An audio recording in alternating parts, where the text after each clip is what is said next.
Chris Vaughn spent years serving his country as a Special Forces soldier, dedicating himself to defending freedom and protecting those who couldn't protect themselves. But after years of service, he felt a pull towards something more personal.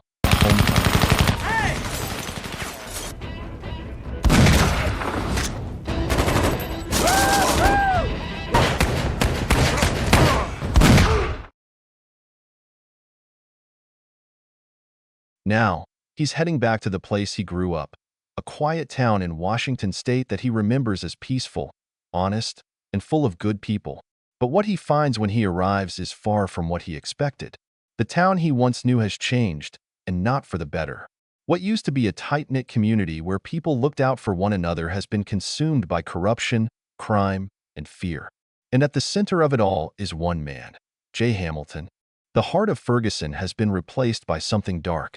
A massive casino now dominates the landscape, its flashing neon lights a stark contrast to the old, familiar town he once knew. But this isn't just any casino.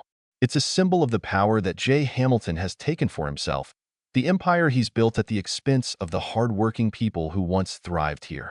Chris arrives at his family's home, greeted warmly by his parents and his young nephew, Pete.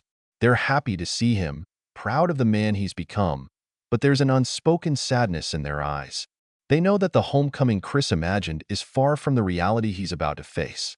His best friend, Ray, is still around, but he too has changed. There's something in his voice, a hesitation, a frustration that wasn't there before. Chris doesn't push. It's only his first night back, but he can feel it. The town is suffering, and no one seems willing or able to stand up against the forces tearing it apart. Hoping to enjoy a night out and catch up with Ray, Chris decides to visit the casino. He steps inside and is immediately hit by the overwhelming noise. The clinking of slot machines, the cheers of gamblers, the tense energy in the air. It doesn't take long before he realizes the place is a far cry from a simple entertainment venue. The casino is crawling with men who carry themselves with the kind of arrogance that only comes from knowing they're untouchable.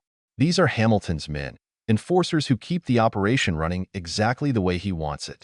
Ray warns Chris to be careful, but Chris isn't one to stand by when he sees something wrong. When he notices a rigged dice game, he calls it out. The dealer tries to dismiss him, but Chris isn't backing down. That's when Booth, one of Hamilton's main enforcers, steps in. A smirk on his face, he tells Chris he should mind his own business. But Chris doesn't. He can't. And that's when everything changes. Booth and his men drag Chris outside, and what follows is a brutal beating. Outnumbered and caught off guard, Chris is left battered and bleeding on the ground, barely conscious. The message is clear. This town belongs to Hamilton, and anyone who dares to challenge him will pay the price. But what they don't realize is that Chris Vaughn isn't the kind of man who gives up.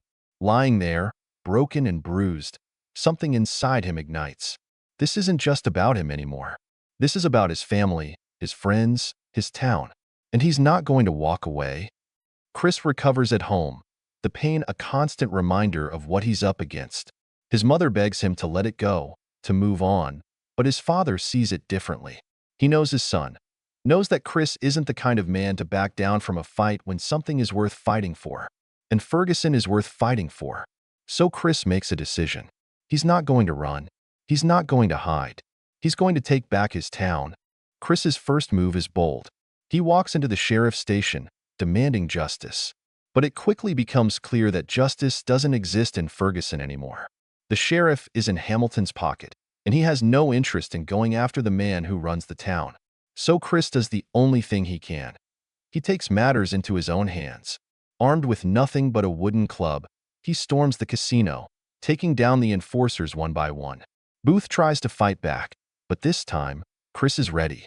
Blow after blow, he dismantles the criminal operation, sending a message loud and clear. Hamilton's days of unchecked power are over. Word spreads fast, and soon, the people of Ferguson start to believe again. They see that maybe, just maybe, things can change. Chris's actions spark something in them, something that had been buried under years of fear. And when the opportunity comes, they make their voices heard. Chris runs for sheriff, and against all odds, he wins. But Hamilton isn't done yet. He's not going to give up his power without a fight, and he has every intention of taking Chris down. What follows is a battle not just for survival, but for the soul of Ferguson. Hamilton and his men launch an all-out assault on Chris, his family, and his home. Bullets fly, lives are put on the line, and in the end, it comes down to a final showdown. Chris faces Hamilton, the man who has caused so much suffering, the man who thought he was untouchable. And in that moment, Chris proves that one man can make a difference. That standing up for what's right isn't just a choice, it's a duty. Hamilton is defeated, his empire crumbling, and for the first time in a long time, Ferguson is free. As the dust settles, Chris takes a moment to look around. The town is healing, businesses are reopening, families are rebuilding, and people are walking tall once again. It wasn't easy.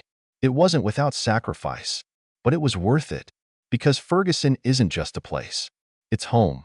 And as long as Chris Vaughn is sheriff, no one will ever take that away again. Walking tall isn't just about strength. It's about courage. It's about knowing when to stand up, when to fight, and when to lead. And thanks to Chris Vaughn, Ferguson has a future worth believing in.